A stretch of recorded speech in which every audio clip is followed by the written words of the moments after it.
Morning, everybody. Today is January 26th, 2018. It's Friday.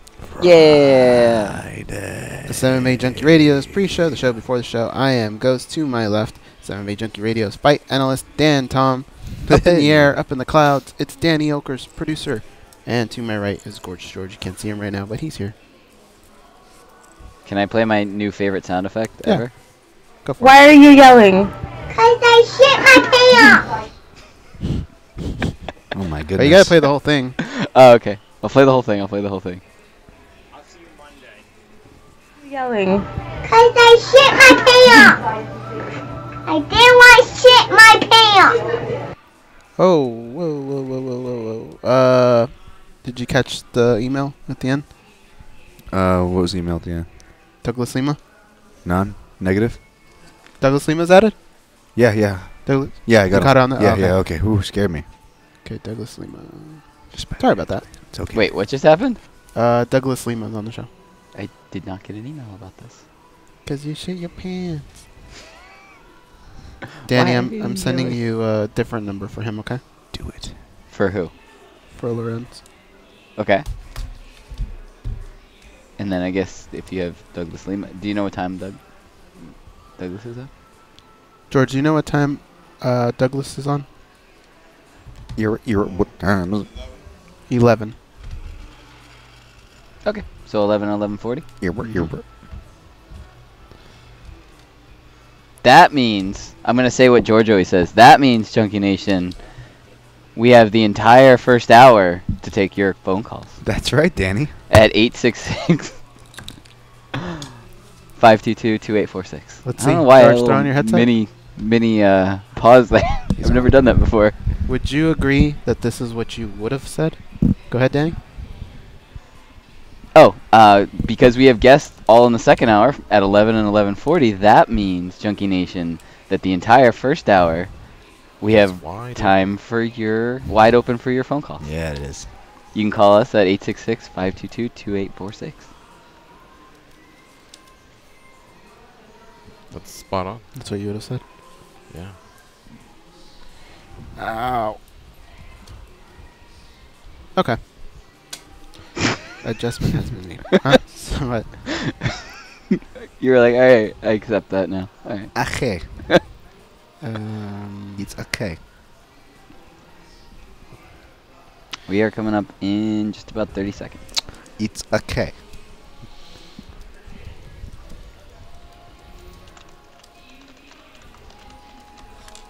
Chick. All nighty chick.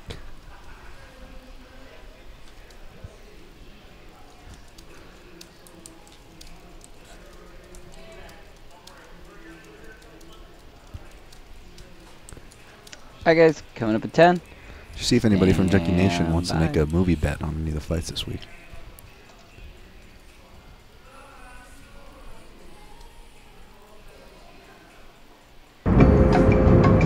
This is your captain speaking. We are making our descent into Las Vegas McCarran Airport. On behalf of our crew, we'd like to thank you for flying MMA Junkie Airlines. Now please fasten your seatbelts and put your tray tables in your upright position because the descent is gonna be a little bit bumpy.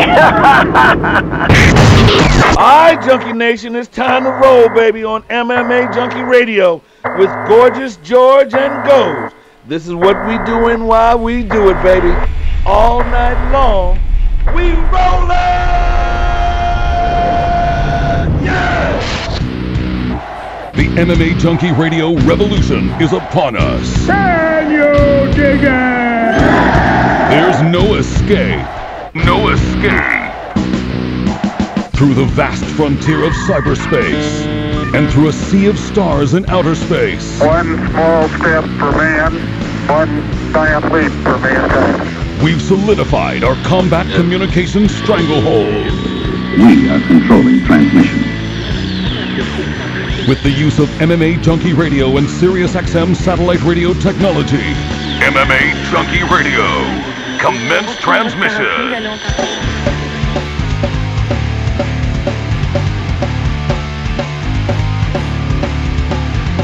Live from MMA Junkie Radio HQ in the fight capital of the world, Las Vegas, Nevada. here are your hosts, Gorgeous George and Goes. From the fight capital of the world, inside the beautiful Mandalay Bay Racing Sportsbook, you are listening to the MMA Junkie Radio Show, the only show that matters. I'm your host, Gorgeous George. With me, as always, is the devious and dastardly Goes, our ace co-host. To my left, the fight analyst, Dan Tom. Back east, handling all the producing duties, Danny Otto. What's up, guys? What up, everybody? Nada es mucho. End of the week. Getting close to some fights tomorrow in Charlotte. Tonight in Temecula. We're not going, but for viewing purposes. Yeah. Yes, sir. Yes, sir. Fernando But if you are in the area, Temecula, Pachanga's a really cool place to go. For sure. You can go out there and play some blackjack or Is Adam playing? go to the club. I don't know. I know he's piggybacked sometimes off of the Bellator cards. Yeah. I caught him once, Adam Hunter, out in Temecula. Well, then he got banned, but then he got unbanned. Oh, yeah. So I was there for that. It's possible. It's possible that he might be playing.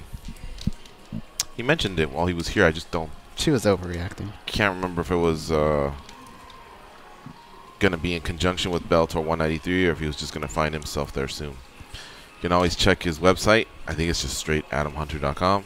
Maybe we'll do it during the break here. Give him a plug. Bellator 193 tonight. Lorenz Larkin versus Fernando Gonzalez.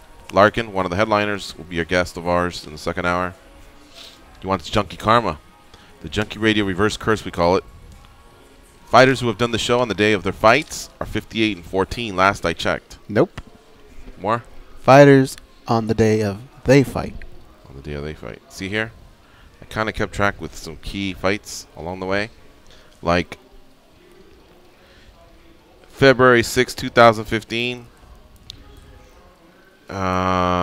Jamal Parks had lost, actually. So we went from 43-12 to 43-13. We went to 45-13 on February 27th, 2015 when King Mo won at Bellator 134. Tiffany Van Soos had a couple of them. One of them was on May 23rd, 2015. She won at Lion Fight 22. Boston Salmon, he won at RFA 26 on June 7th, 2015.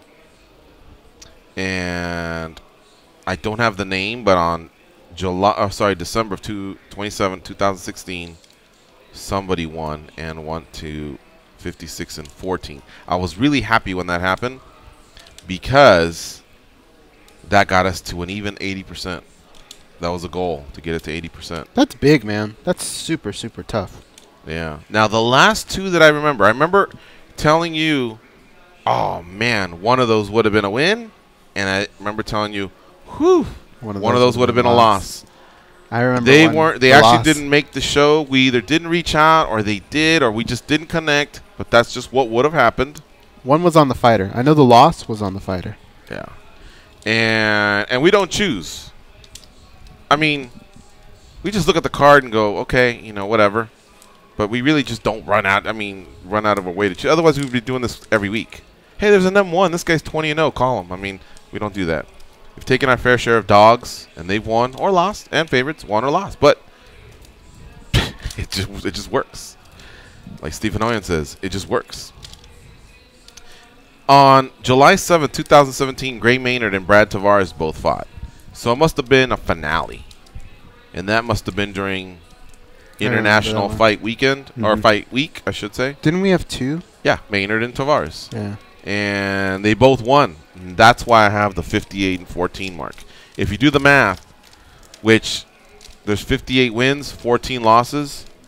So if I'm not mistaken, just real quick math, it's you add those two, that means there's been 72 fights. You divide the amount of wins by the amount of losses. So the lower number divided by the bigger number, and you should come up with like 80.5555555. So we can just round up to 80.6 or just 80.5 sounds good enough. I'm just glad that we're over 80. To get to 90% would be extremely difficult.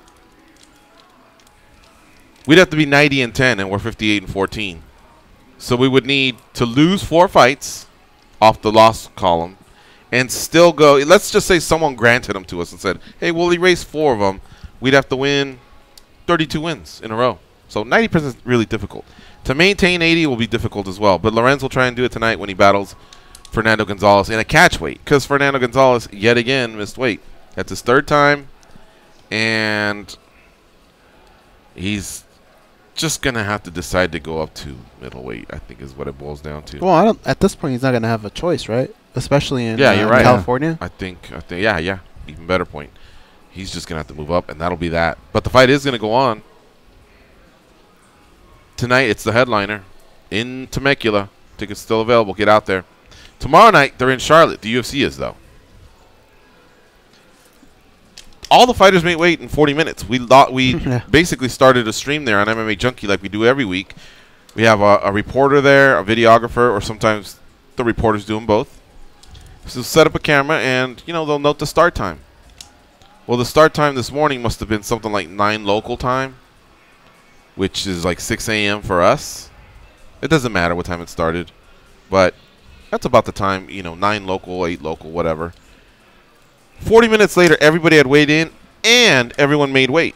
So that's great news, right? Yeah. That means everyone had it dialed in last night, and these guys and gals were rushing to the stage to weigh in and get it done with. And think about it.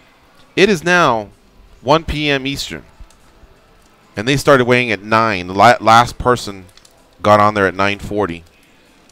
They're already rehydrating really nice. They probably already started. You usually have some fries with salt or some Pedialyte or some water. You slow down little by little. And then about the 3-4 hour mark, you start having a meal. They're feeling great. This would not even be 1 p.m. Eastern. Would not even be the time that you weighed in under the previous weigh-ins. You'd still be in starvation mode. You're actually cutting your last few pounds right now. So it just goes to show you how much it means to them to go a bit early. Now, we've had some problems with bad weigh-ins or bad weight cuts and fighters just missing weight because of them moving it up. Either the fighters are adjusting, or this was just, a card that just went down flawlessly, or a weigh-in that just went in flawlessly, or the fighters are adjusting. I don't know. Or maybe all these wake-up calls, people are just turning the new page. Who knows? But just a few weeks ago, we were talking about maybe shifting it to the 48-hour mark, which would be Thursday evening. It'll be an issue that I think we'll be talking about for years. I don't know that it'll go away. Weight cuts in general, or the actual time that they weigh in? Weight cuts in general. Now, both of our guests. So the other guest is Douglas Lima, Lorenz Larkin. Those are our two guests, Bellator welterweights. They'll be on in the second hour. So now we can kind of touch on some news that's out there. And one of them that jumped out at me was Yancy Medeiros and Cowboy Cerrone. They're headlining an upcoming fight night in Austin, Texas. Derek Lewis is also fighting on that card. It's in 2 weeks, right? Yeah, I think so. No, 21 days. It's closer to 3 weeks, yeah. Now, on this poster, you have Derek Lewis versus Marcin Tybura. Tybura is Polish. Lewis is American. Cowboy Cerrone is fighting Yancy Medeiros. They're both Americans. Mm-hmm. Of course, people started picking on the poster because Lewis has a flag draped on him. Lewis doesn't just go around with flags draped on him, so one couldn't say he's always got that. They just grabbed a snapshot of. No, they're trying to build a little bit of a theme there. Cerrone, of course, I mean, as American as you can get, I believe, especially him being the cowboy and all. But they had to have done goofed up there. With Yancy? Either they shouldn't have gone with the theme or put the flag on Medeiros, but they obviously. But it wouldn't have made sense at that point, right? It would. Yeah, it really wouldn't. So, yeah, I mean, I thought it was an obvious mistake because if you would have put the flag on Yancy, the whole poster just wouldn't have made sense. Right. Yeah, because even if you put a flag on Yancy, then what? Okay, well, then what? You put a Polish flag on Tybura, but that still doesn't accomplish the American kind of contradictory. And it on two more levels, it doesn't make sense because if you're doing it, they're doing it for an extra visual pop, right? Mm-hmm. They're doing what we want them to do. They're trying to give their posters more pop. At heart, they're doing what we want them to do, but that little bit of pop, to especially a little bit of a pop to symbolize someone's an American. The guy with the cowboy hat named Cowboy, is that the guy? Is that where you really need it? I mean, isn't kind of something already there? In other words, do we really have to supplant a flag to make this whole conversation and contradictory? When we already have the guy with the American or with the cowboy hat. Do we need anything else there? Dude, anytime you have cowboy involved, you got to do that old Western style poster, right? Yeah, or do that. There you go. There you go. See. But and then also, too, as well, with people that know the history of Hawaii and whatnot. Similar to Native Americans, it was a bit controversial how we became a state, and we're kind of taken and whatnot. So not that I care, not that I take it personally, but it placates kind of not well to that theme. So I can see why it made itself a target to be poked fun of on the internet. Yep, and it was. And the UFC's got a beautiful building over there called the UFC PI, the Performance Institute. And located within the institute is obviously their headquarters. What, 2-story, 3-story? Yeah. Brand new offices. They employ hundreds of people. How does someone not catch that? I don't know. It's one of those moments where you go like, I want to be at the board meeting when who decided this? Is it the biggest deal? Not really, but it's just that's what people talk about nowadays, man. No, yeah. On Saturday, I'll talk about jabs and southpaw stances and things like that. I know that if it came through this room, one of us would catch it, if not all three of us. So you would think, an office with that many employees, somebody would say, hey, wait a minute. Could someone just lay this in front of you and go, what do you think of the poster? Or would they have to go find what the flaw is? Like, that's what I was trying to do in my head. How turned on is your radar? Probably not as turned on. So I think of the three of us, I may be the guy that didn't catch it right away. See, me too. But I think I'd go, oh, that's pretty cool, enough, and then pass it to Dan. Mm. Maybe Dan probably would catch it because of the Hawaiian ties. But either way, the person that created it, hey, so we have this American. You see what I'm saying? Along the way, there's got to be a little bit more of a discussion than just him and maybe one editor. Because if I'm the editor, I probably miss it. The Holloway Edgar one was cool. Yeah. Here's an excuse. Well, people that don't know, there's a Portuguese influence on Hawaii. So like I actually have Portuguese people in my family, and so you'll have a lot of Portuguese last names like Tavares, Brad Tavares, right? Or I don't know if Medeiros is Portuguese, but I mean you'll see these kind of Portuguese or even Spanish influenced names because it's kind of a melting pot, right? So maybe that they're coming across X amount of Brazilian names every day in the office. They just see it and go, oh, he's facing a Brazilian. Yeah. But as much as that's an excuse, it also says that you're hiring people in this new wave that don't follow the sport and don't know your roster, which is disturbing. Yeah. So I don't know which one it is. That's like a couple days old. This conversation is a couple days old, but right. It hadn't stopped, and I figured, all right, here we go. Let's talk about it. Does it bother you? No. In other words, like, do we just kind of look at it and go, well, that's weird. It's a mistake. But you're not. Rebel. I mean, you're not. What happens, though, the reason it's a big deal for many people is because the UFC president can be so outspoken, and so he'll go, you goofs on the internet and the media and point out things. And so a lot of fans are like, goof, fuck, I support your product. Why you got to call me a goof if I thought the opposite of your stance? So then what this happens is, at first it's like, oh, man, they had to call me a goof, whatever. And then after a while you start like, fuck this guy. Wait a minute, And so I think a lot of people have been crushed by him in the media and on the media side and also fans, and so there's a pack of wolves out there, man, that will jump on every mistake the UFC makes. And I think some of it starts with why would there's really no reason. I don't think Lorenzo really ever said if he did, you can count them on one hand, things that would piss others off, right? Very rarely. And their employees are super cool and hardworking. The ones that really, really stood at the base of the castle, the gatekeepers, like the Burt Watsons and Stitches and the Donnas that we hear about, and the Burt or Tonys or whoever. You've never really heard bad words about them. Well, even Melissa was with them for 10 years, Dave Schallers. So it's not like you can always go, those fuckers at the UFC. You can't say that.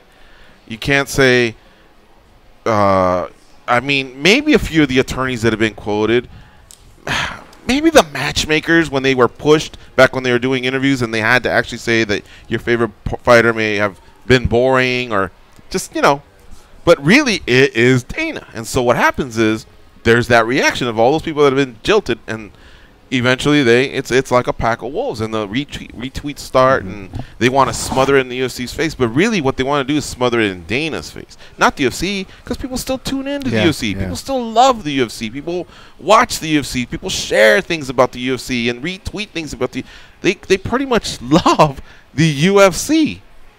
It's Dana. He's very, very polarizing in that regard. And even that group is a small minority of people, right? If you go to the event, that is not a topic, right? The poster, people don't walk around and go, "Can you believe they did it again?" Yeah. Like I said, they're it's that pack of drinking, they're wolves. eating, they're watching fights. That's what they care about. I honestly forgot about it until you said something. Just to clarify, I was giving my opinion for the show and whatnot, but in answer to Goz's question, I'm Hawaiian. And I don't care about that for what it's worth, people. And I hear what George is saying on that too. But I just wanted to clarify. Like I honestly am not offended. Nor really could care less about that. Hell, I'm brown, and like what you said on the yesterday's show with a half a mustache. I've been called Senor more than Dan Tom living out here in Vegas. Like I lost all care for dying on that hill a long time ago. What sucks is the guy that created the poster made a mistake, but he got made fun of, and probably that department got made fun of. But again, I think they'd get more of a honest mistake rather than get hammered like this. But that's kind of what you get when your leader can be that way as well. Right. Now, that said, that leader, again, this is me flipping to the other side, right in the fence. That leader, his personality is probably what helped grow this thing into a billion-dollar industry. Without a doubt. You know what I mean? Oh, yeah. He's the guy that has interesting press conferences and scrums and his opinions on fighters. A lot of people dig it, even the ones he's slamming. Compared to buttoned up Goodell from the NFL or Silver from the NBA or whatever. Where they'll give you stuff, time. They won't give you much. Dana can be very below. Yeah. The flip side too. At the draft, have you seen that? Yeah, for sure. He gets booed. You ever seen what happens when Dana walks out? He gets cheered. He gets cheered. Yeah. So the Wolves on Twitter, they it's not many, but they're pretty loud. A lot of fans. The presence of Dana out there it's overwhelming. It's great. It's a unique sport, that's for sure. Every day you have something going on. All right, so the good thing is, there wasn't a title bout, but the fact that everyone made weight, I think, is important. It's a good bounce back compared to some of the previous shows we had. But again, there was no title that was in jeopardy or anything. I think it's just good to have a run of cards like that. I'd love to see where everyone makes weight. Now, again, at Bellator, the headliner, Fernando Gonzalez, did not make weight. Oh, look, the latest stat picks came out. Let me see if I'm at the top. I was looking for this. Are you? Yes, there I am. Wow. They'll always have junkie readers first. And then they have... So I'm tied with Simon Samano and Matt Erickson. But I believe I had the best day last time. And so when you're tied, nice. It's the one that has the best date that kind of just is that tiebreaker of sorts. Do I get fired if I end up in the bottom 5 because I'm the analyst, or how does that work? No. Mike Bond. I was on top. I was on top last week, but I mean, I gotta imagine it shifts like crazy these first couple weeks, right? Then leads start. When you start took the lead, them. when you were 3-0, I think everyone said, "Well, fuck, we asked for it, right?" That's what we get. Yeah, but trust me, man. I think we all kind of consider ourselves experts to some level. Yeah. And to stare at it and go, I'm always last. Oh, it's a madman. Either last or second to last. And I could offer up one excuse, but I won't. And that's just it. Consistently, though, I'll tell you, like Simon Samano, he had a great year last year, and he's right back at the top. So you got to give him his due. Yeah. Matt Erickson's usually at the bottom with me, although last year he had a decent run. And Morocco's consistently in the middle. You won't see him at the bottom. You'll either see him in the middle or at the top. Ken Hathaway's new, not to the site, but to the fight picks. Mike Bond was a stud in year 1. Probably the best year ever for a champ. But since then, he's either languished at the bottom with me or just been middle to bottom. Him and I are fight pass. Trent Reinsmith is new. Goes won it last year. What would you say how would you describe the 3 years prior to that? I think I'm a B student. B? Yeah. Okay. Usually middle of the pack. Morgan, I think, kind of with you, but he hasn't won a title, so I guess he'd be below you. Folks was... I thought I remembered him being he's usually pretty good, a basement guy like me, and then 1 year he actually won it 1 year, and then I thought last year he's been hanging tough as of late. Okay. And he's a champ. And then Dan, I was going to say, has really kind of been a consistent either top or just touching the middle. Fernanda was with me, and Abby's new.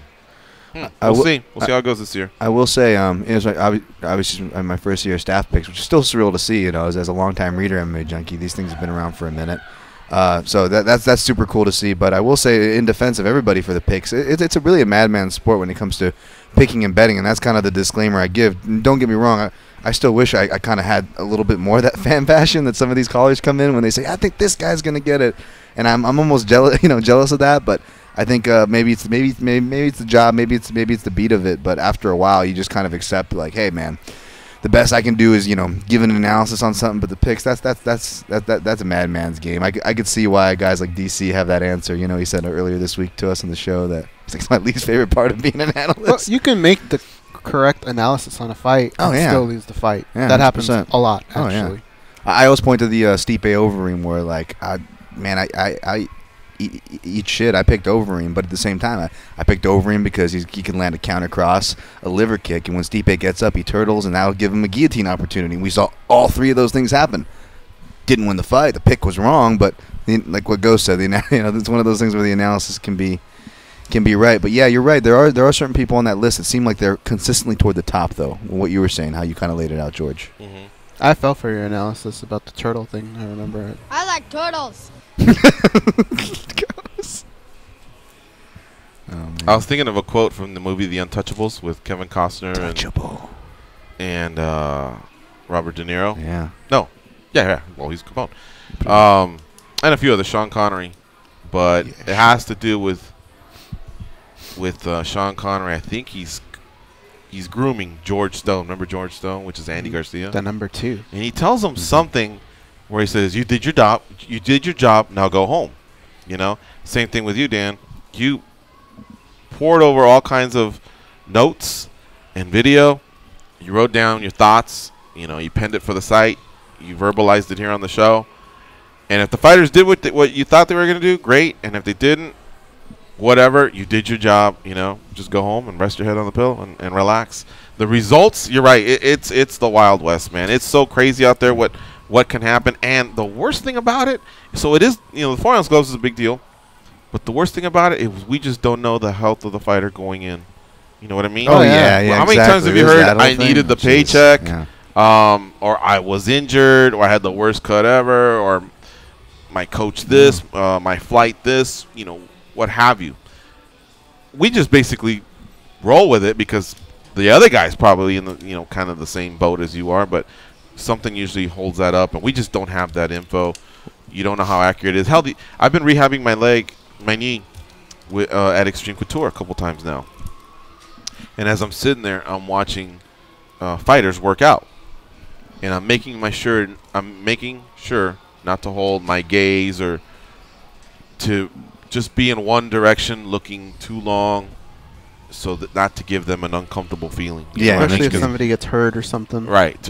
Because of an injury, because of strategy, and in the end, the damn staff pick. Like I already know that coming up there will be some staff picks. That I'm gonna try my best to stay down the middle. Some of the fights are just fucking tough. Yeah. Like fucking Poirier and Gagey. Ooh. Well, I mean, that is two really, really great fighters. I mean, seriously, that's a flip of the coin, man. You can honestly, before you tell editorial who you're going to play, you say, look, hold on, I'm flipping a coin and be right or be wrong.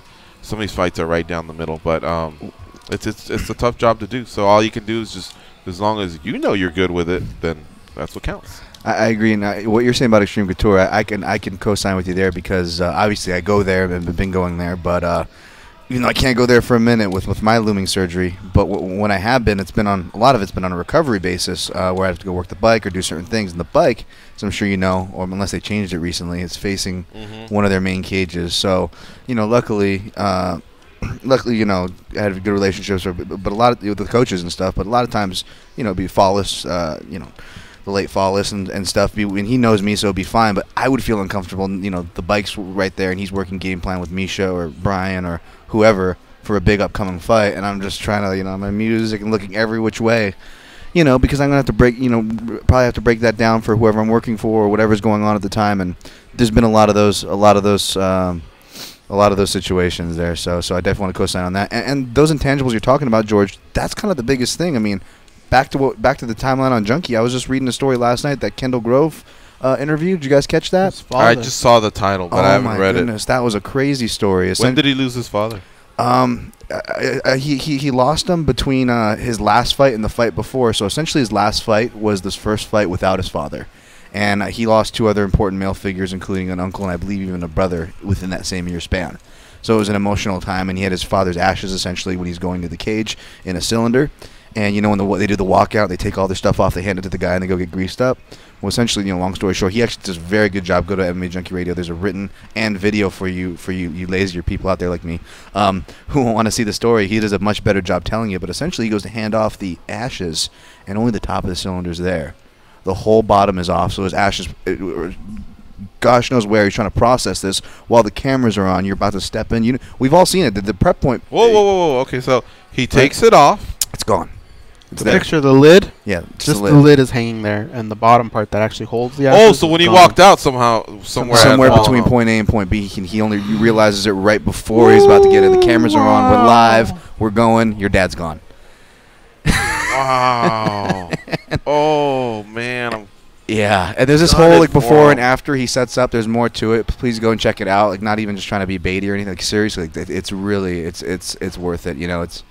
But we don't know these things, and these stories are important in many ways. But yeah, that was a crazy one, man. Damn. Yeah, Morocco and Morgan are on top of this. All right, I got that story ready to go after the show. I read the headline. I go, okay, I'll check this out. Yeah. Well, it looks like it's 21 minutes. This video. I got sucked in last night. I got sucked in. He's a good storyteller. Wow, man! Imagine his state of mind. Did he win the fight? I don't recall. Did he win his last fight? No, and he talks about it too. And he's good. Like he gives respect to his opponents, and he's really reminding of hey, I'm not trying to, but he actually got choked out, and shares kind of an anecdotal story of John waking him up, and then going and the people at the arena being helpful and trying to help him locate the ashes and all this whole ordeal that happened even after the fight. So. Wow. I mean, the only thing I can think of is I'm sure his father was a fan of his career, and at least his father was with him on that walk. And I think that's how I try and process it. MMA environment, I guess. This didn't happen somewhere where it wasn't a meaningful place for him. I would think hey, still.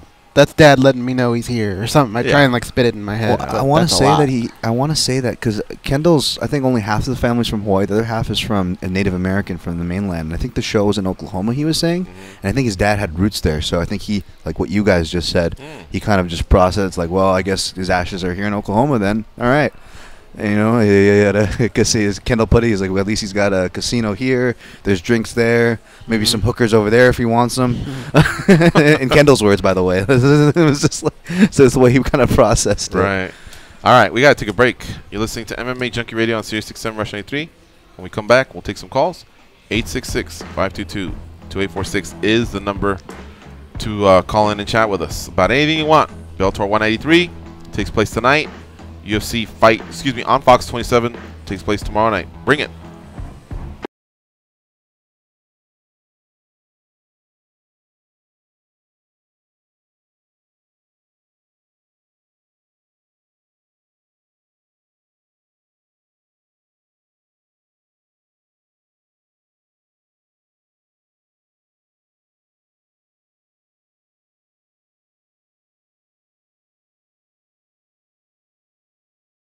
And we're live.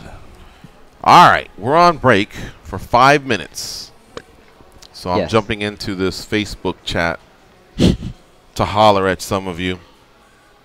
Let's see who's in there. I know there's going to be some regulars and maybe some new faces. And by the way, the show is live. Right now it's 10:30 a.m. on the Pacific time zone. We're in Las Vegas. It's 1:30 p.m. on the Eastern time zone. Wherever you may be, good morning, good afternoon, good night. I don't know. Let's see what's going on here in the chat that accompanies this video stream on the front page of Facebook.com/official MMA Junkie. So on the front of our MMA Junkie official Facebook page is what I meant. Did you see I made the Human Moron a shirt? What? No. Check it out. The Human Moron has his official shirt now. That's a computer chip. Right. And that's a human. That's kind of he's the Human Moron. I like it. All right. Let's see here. Well, what kind of language is that? That looks like an Asian language, so I don't even know who that is. But hello, back to you. Henry Robert Joseph Swindell Cruz. Are you one of those that shares the, with the significant other? That's a long name. Oh, the account? No, Yeah. I'm against that. I don't like that one. Henry Robert Joseph Swindell Cruz. Okay. Joey does that too. Holly Holmes fight. What about it? I mean, fuck. Put more of a comment than that. Holly Holmes fight. All right. Kate Trombley. Morning, dummies. I keep a lot of her cards that she sends. I keep them all too. Yeah.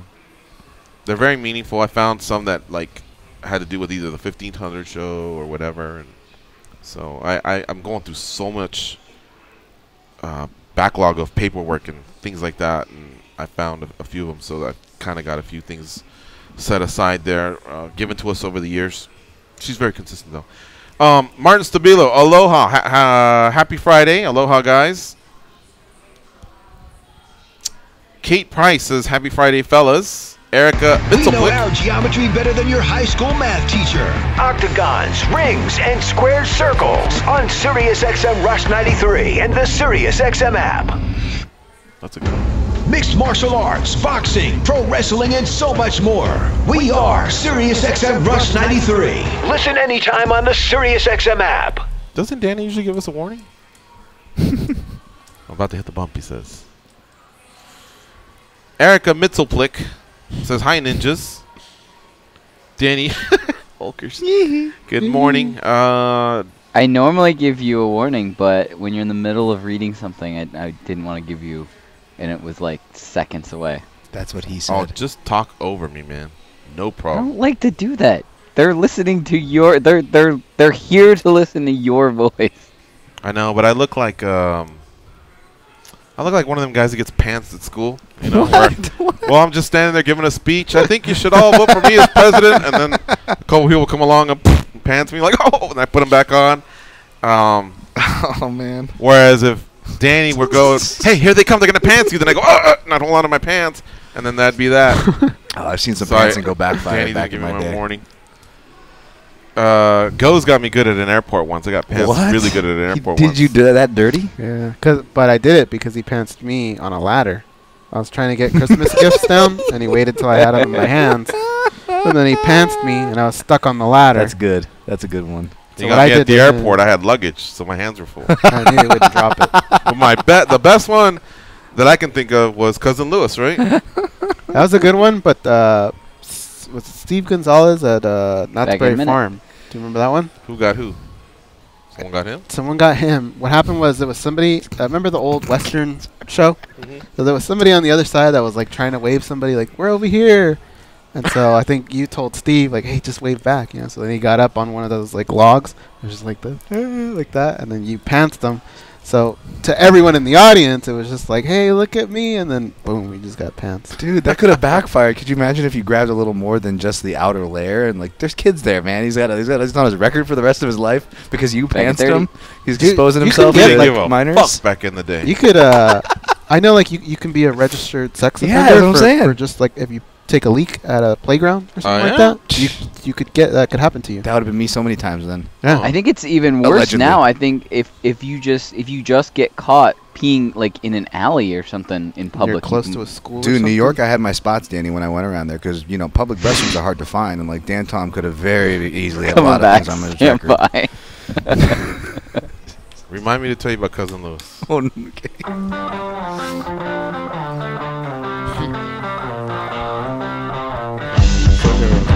Charm, compassion, common sense. These guys have none of that. You listen to them, so you're no better.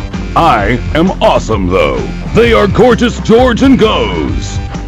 Get the radio channel numbers for NFL, NBA, and NHL games sent directly to your smart device. Go to SiriusXM.com/sportsnow, then click Add to Calendar. You'll even get links sent directly to, on the SiriusXM app. You guys want to hear about Cousin Lewis now or save it? No, it's about. All right. So we're talking about, during the break, we're talking about embarrassing moments. Does Lewis hate it when I tell this story, or is he laughing? Oh, he hates it. I didn't know that. Well, 30-some years old. He's still... Because he looked just so dumb. I mean... He was 8 or I know. 6 or whatever. I know. Trust me. Go for it. Okay. Well, now I don't want to upset him if it like. Oh no, I mean I don't think he hates it like that, but I'm sure every time you bring it up, he's like, "Oh, this fucking story again," because he gets destroyed. Well, when I was a kid, if stupid shit happened to me, I can laugh. I can honestly tell you, I can laugh at that. But right. So Lewis, you may have seen him at a gathering before. I'm not sure. I know a few of them have met him. He lives in Dallas, Texas. Great guy. Almost goes his age, I believe. So we went to Florida in 1990 or 91, I can't remember. And his family was the host that year. We were going for Christmas. And the same trip when I talked about the Orange Bowl, a shitty location it's in, and the manatee we brought up, alligator farms. And it was a great vacation, man. It was a great family vacation. We did a lot. Anyway, we're at Epcot Center. And there's a parade, I believe, right? A boat parade or a walking parade? It was closing, so everybody was going towards the exits. No, we were all standing watching in one direction. That's something. No, I'm positive. Why would we just be standing there at an exit? No, it was the exit. Everybody was leaving at the same time, so everybody was walking dead style, like really slow. And you're positive? Positive. Okay. I think it's funny if I just say a parade, but I guess I guess we were just standing there and maybe we were waiting to filter in or something. Or? No, we were in the middle of the pack, walking out. No, but I remember he actually was standing on like a on our mom's coaster. So what happened was it was so packed and we were moving so slow that you were going like, "What the hell's going on out there?" And you go, "Hey, Lewis, get on top of." My mom was on one of those scooters. So Lewis stood up on top of the scooter to see what was that the whole setup, or did it only occur to me when I saw? I think it occurred to you when he was there because he was just so much higher than everyone else. So, do you want me to keep going, or? So George, so our cousin Lewis is about a couple feet higher than everyone else, than the tallest person. He's about 8. You know, we're chunky guys. He's chunky. You know. George goes, and I saw the look in his face. He saw his opportunity. He went, boom, he pantsed him. But my cousin's underwear was just a mess because they were tidy whities. They weren't dirty. They were just really wrinkled, and like one cheek is up his ass. One cheek was exposed. It was like horrible. On one side he was Rikishi, and on the other side he was that fighter for the Reebok kit where it was tucked in. That's what he looked like on one side. A tidy whitey guy, you know. On the other side, so one side was tidy whitey but wrinkled and probably a little bit of sweat. I mean, it was a long day at Epcot Center in Florida. You know what I mean? So even if he had piss stains, it don't matter. No one could judge him on that. I'm not saying he was Tim Sylvia at all. It was just crusty underwear. It was a long day, right? And then the other side, it had just gone up his butt, which begs the question. Like Wayne's World? At some point, why did he not go and handle that? You know, like you'd think at some point, like, oh man, I got to get this Murph out or whatever. But so he's standing there, and you know, it was a little pan. It was just the thing we did to each other. I don't know. Maybe I'm the jackass, but next thing you know, we went boom, and just his little butt cheeks exposed right there. The other underwear side of the underwear is a mess. There were so many people around that it was just people are fucking dying. My dad's an adult man. He's dying. So a few people in the family are laughing, but of course the females are like cats. You know, like, what are you doing? And I mean, maybe you can describe more what that scene was. Our family's more conservative. That was my Aunt Anita. As soon as he did it, she must have been pissed. As soon as he did it, just picture like the end of a movie, like Rocky, and everybody goes to clap. Like you legitimately heard a group of people go, ha ha ha, like it was loud, right? So he got torched. And George and our father likes to play jokes, so we just kind of grew up with that shit. The other side of our family is really conservative. You lose some. So the three of us are kind of like high-fiving, like, ha, you got him, you know? But everyone else was kind of like, what the fuck? You guys are assholes. And so George was getting really dirty looks from our aunt, our uncle. Even my mom. I think my mom would have laughed if she was back there, but she had to play the part of like a, come on, you guys, because my dad, rather than being the parent, you know, and going, George, or something, he was laughing his ass off. So my mom, one of the parents had to hold it down. How could you not laugh at that? That's hilarious. Right? I'm trying to think. I guess if I had a kid and someone did, maybe I'd be mad, but I don't know, man. I don't know. So he's on picture. Junkie Nation, would you guys be pissed if someone did that to your kid? Someone within the family, not a stranger. I mean, that's creepy. And of course, I didn't know there'd be an exposed butt cheek. Well, picture a statue, right? There's feet, and then there's just a little bit of area, like the pedestal that it's on. So he's on the top of one of those little scooters. So he didn't have much room to kind of go, "Oop, that's my underwear," and go and pick it up.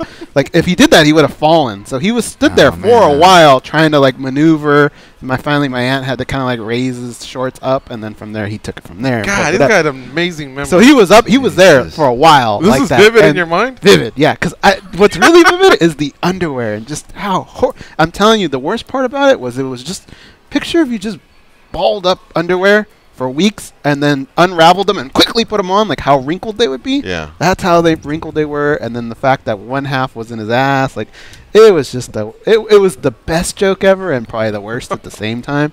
But he got torched, dude. Dude, I would never want it. Oh, that's a good one.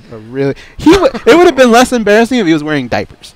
Oh my gosh. Wait, I'll share some whitey tighty underwear stories of me as a child pod later off air. He just gave me some, but I could totally picture with the story you guys just said, especially your pops, George Sr., because he seems like that kind of a dad that when these kind of situations came up, he wasn't giving the typical parent's response, was he? Dude, he probably raised my allowance that day. I mean, that was like, that's his style, you know. But I honestly believe that I think if you poll 100 people, I think most would go, that was a good joke. Relax, you know. You just get. Sometimes you get some. I mean, hey, look. I mean, if that's something I did every day, then I'm a bully, right? Dude. But I'm just the big cousin. I was also the big cousin that would go, "Come on, little cousins, I'm gonna buy you all ice cream," you know. So I know I had some coolness factor to me, but yeah, you had to put up with me being a jerk from time to time. I'm laughing because I'm thinking when he did it. Do you remember White Man Can't Jump? When what was the guy that wore the Bulls jersey? Dwayne Wade, right? Yeah, Kadeem Hardison. I know you're talking about. Yeah. Remember when he's doing the Cabbage Patch and he's just laughing his ass? That's what he looked like. He was like so happy that he had done it, and then to have our aunts kind of turn around and give him that look was like kind of sucked, but because it was just such a great joke. But like if you told the story, we told the story not too long ago in front of them, and they still didn't like it. Oh really? Yeah, no, they were just like, oh, I think there were no smartphones. I hated back that then. day.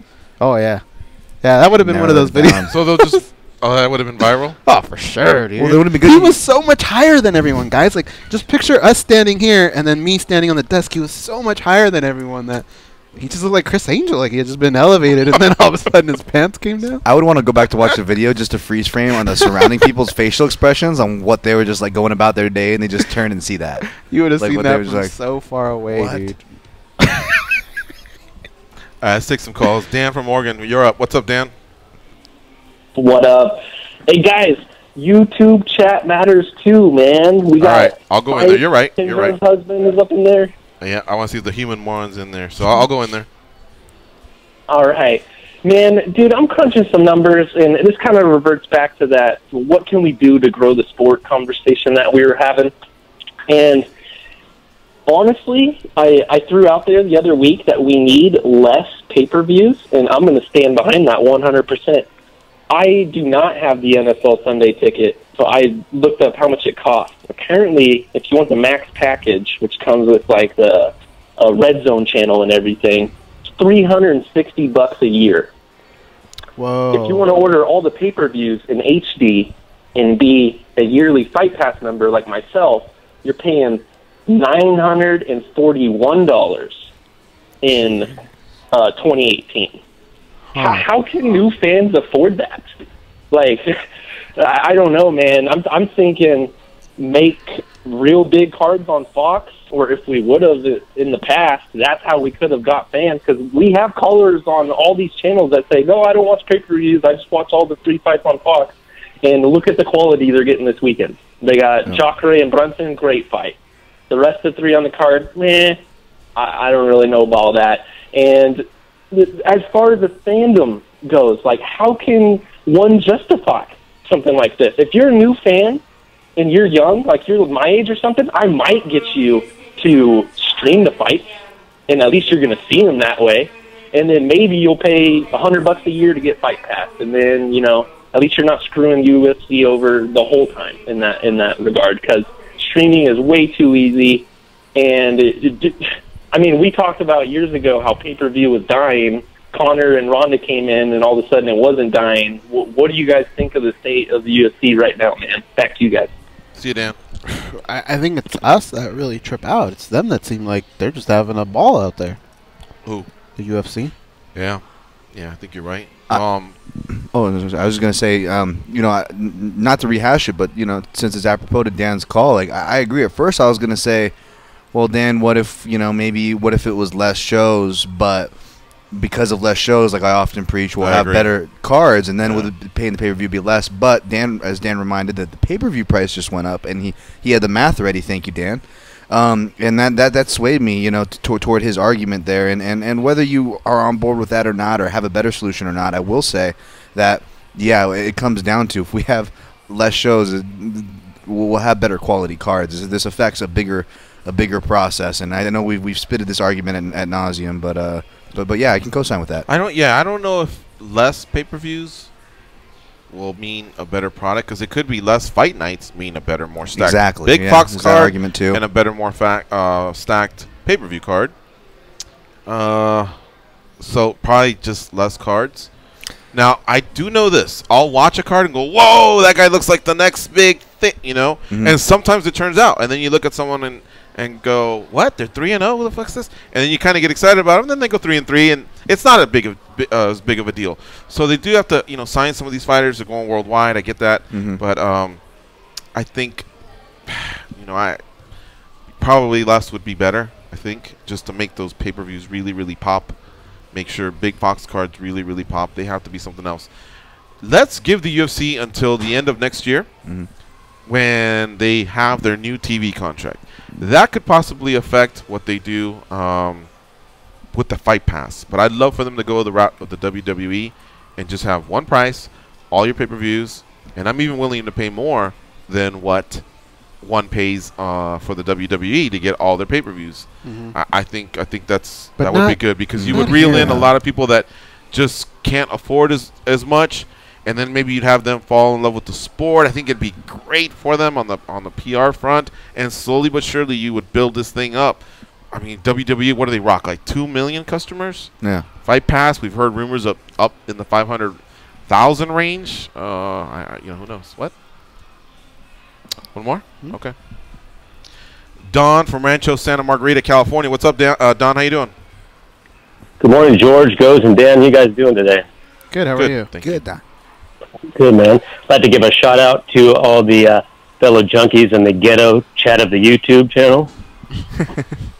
The Toilet Cleaner, West Side, Knuckle Up 101, Dan from Oregon, Mike Wallach, James Murphy.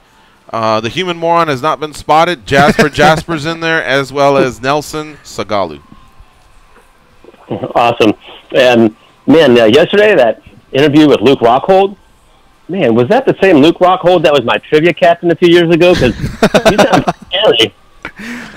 Yep, same guy.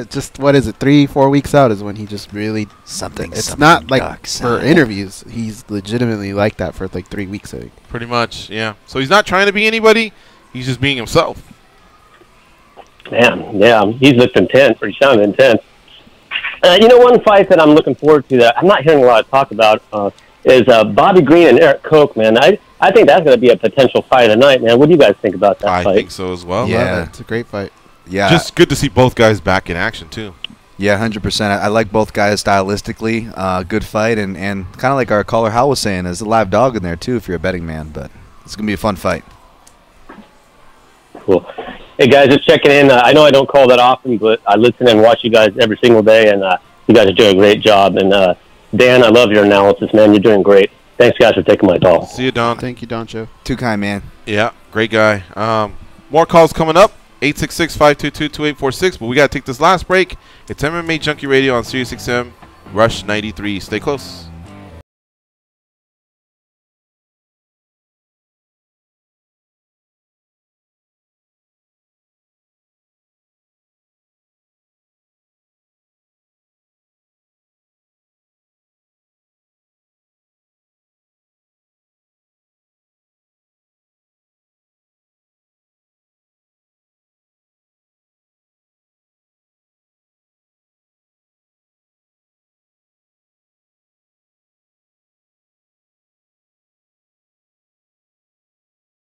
And you're live. All right, so the YouTubers, Dan from Oregon is in there. He's usually leading the charge. He's team captain? He's one of them, yeah. The Toilet Cleaner. Like that guy? He says, "Is that Dan on the phone?" No, that was Dawn from Rancho Santa Margarita. The toilet cleaner proceeds to ask if anyone will hug his nuts. Anybody respond to that? He just said, "Will somebody hug my nuts?" Yeah, hug my nuts, you wrote? Yeah, I was just about to tell hug my nuts, or sorry, toilet cleaner. Because he says, "How about a hug?" And then he says, "Hug my nuts." Oh, I got you. Yeah. It's a pretty good burn, actually. Thanks for the shout out, brother. Dan, kiss my balls. I sub your channel. You fucking redneck honky. Chat shit, get banged. How's it going, Dan? I was just about to tell. Look at the full. Look, he says, "Fire goes." Yes. Full-time toilet cleaner time. Big head motherfucker. Fire goes. I'm the GOAT of MMA news, and I'm also the buffet king. Okay. Oh, Jasper John. Raccoon Eyes checking in here. Yeah.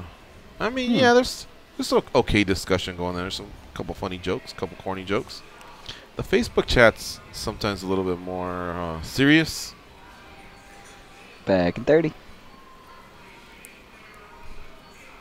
That underwear story reminded me of I used to imitate all the movies that I should have been watching at a young age, like Die Hard or even Silence of the Lambs. And I don't know why I said Silence of the Lambs, but not Die Hard, Wayne's World, that's what I was going to say. And you know that scene where Wayne gives himself the wedgie and does the dance? I thought that was, I didn't understand. Guys are coming back. And I thought that was the funniest thing when I was a kid, because I'd run around in my underwear. Like until I was like 7 years old, I would just run around in underwear.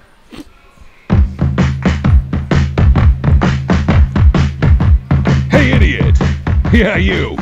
Can you please tap that rather large fellow on the shoulder and tell him it's time for more MMA Junkie Radio with Gorgeous George and Goes? Thank you. Start your day with SiriusXM. Enable the SiriusXM skill on your Amazon device. Then tell Alexa to set an alarm for your favorite channel. And you'll wake up to the sounds of SiriusXM. With SiriusXM and Alexa, you can get the latest sports news each morning without picking up your phone or turning on the TV. Let's talk to Samson and Callie. What's up, Samson? How you doing? I did see the video with your kids. I love it. Man, thanks a lot. Appreciate it.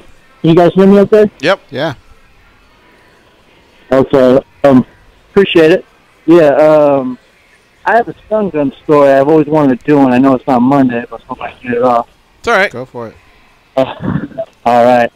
Well, I'm over here at the UFC gym, and I always see the UFC posters, the one in Concord. Okay. And I always see the posters of the upcoming pay-per-views on the walls, and usually, since my brother used to work here, all the guys are cool, and they let me get one after each show. But this past weekend, I was in Tahoe, so I told the guy before I left, I go, "Hey, man, I really want this 220 poster. Do me a favor and hold me one." He said, "No, yeah, no problem." And then my brother came up to Tahoe and said, I told him how his friend said he was going to save me a poster. And he said, "Man, that guy's on his way to Tahoe, too." So I'm thinking, why would this guy tell me, "Yeah, he'll hold one," if he's not even going to be there? But I'm assuming he's not a stupid guy. So I come back to town, and I go, "Hey, man, did you get that poster?" He goes, "Oh, no, man, sorry, I couldn't get you one." And I didn't want to press it, but I was like, "Man, like, you could have told me something, like, the truth." But, now I'm over here thinking, next time I see, the 221 poster, I'm just going to take it off the wall. So I just want to stun gun that dude. So I better get that 221 poster, because, two of my favorite fighters on that, I got to get it. How do you guys feel about that? 221? I think it was 50-50. Yeah. He's kind of doing you the solid, and I guess, I don't know how close of boys you are, or if you're constantly doing stuff for him, but I would have said, "I forgot, bitch, relax," and just been over it, honestly. But I feel like he knew he was going to Tahoe, so he could have told me he wasn't going to be there. I know, but maybe. He said, "Don't worry about it." See, I carry a lot of stuff on my mind, and so I may just have forgotten, and if I forgot, I forgot. So, if I were to hear, "Man, this guy's stun gunning you because you forgot the poster," I'd be like, "Shit, like, come on, man." I don't know. Goes, why were you 50-50? You can explain it probably nicer. Because he had the conversation with the guy, so I don't know. I kind of take people for their word. If they say they're going to do something, they should do it. Right. But I kind of understand just sometimes shit happens. This guy's been consistent. He's constantly grabbing on posters. So once you slip up, you slip up. I mean, I think sometimes you just, you know. Mm-hmm. I think one of them goes, "I'm dumb, huh?" And then the other one goes, "Yeah, shit happens, right?" Exactly. And then they restart, right? I think so. Who do you like this weekend, Brunson or Jacare? I think Brunson's gonna knock him out. I don't know. I mean, it's not the right way to think about it, but it's so hard for me to shake off the way people get knocked out. So I can see Brunson rushing in, kind of like Whitaker did against Jacare, and just catching him. You know, we'll dive a little bit more into that in the second hour, but I think that what you're talking about is very general, but I think it's spot on. I think this fight will be decided whether Jacare can just take the fight to the ground or not. It's not that Jacare hasn't improved his striking. He can hang. There's times where his striking really looks good, but I'm just more impressed with Brunson as of late than Jacare in the stand-up. I really love his reach, and I think Brunson getting tattooed by Whitaker was such a learning experience from him. I like the way he's been blending since then. He still tends to rush in from time to time. I just don't think Jacare is the type of guy that can capitalize. Thank you, Samson, for the call. Folks, we'll be right back. It's 1 hour down, 1 hour to go on the MMA Junkie Radio Show. Never be the same again.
right, here we go. It's the second hour of the MMA Junkie Radio Show. We're going to be joined by Douglas Lima here in a few seconds. Follow him on Twitter at Phenom Lima. Douglas is the former welterweight champion over at Bellator MMA. He's a two-time former champion. He's won the belt on 2 different occasions. He's also won their tournaments when they were doing them back in the day twice. He's also a former MFC champion. He sports a record of 29-7. Now, of those 29 wins, 24 have come via finish with a real balanced attack of 13 KOs, 11 submissions. Now, it didn't go his way this past week at Bellator 192 versus Rory McDonald. We're catching up with the former champ, Douglas Lima. Hello, Douglas. How you doing? Good, man. How are y'all? Great. Thank you for asking. Welcome back to MMA Junkie Radio. You're on with George, Goes, and Dan. So listen, man, I know, losing the title is probably not your best night ever, but you gained a lot of respect and a lot of fans, my man. You didn't give up without a fight, that's for sure.